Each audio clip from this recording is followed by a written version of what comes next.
We got this washing machine free from a friend, but the only problem is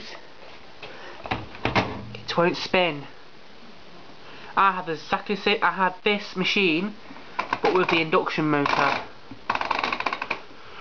and if I put it on the spin, this has got the carbon brush motor and the brushes have been changed. It will speed up into distribution and then it will slow down again.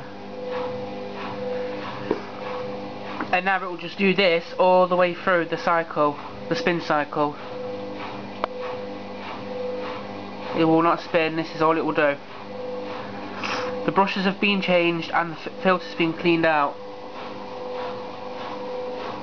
Nothing.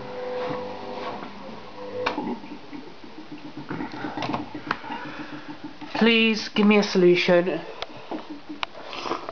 So, thank you.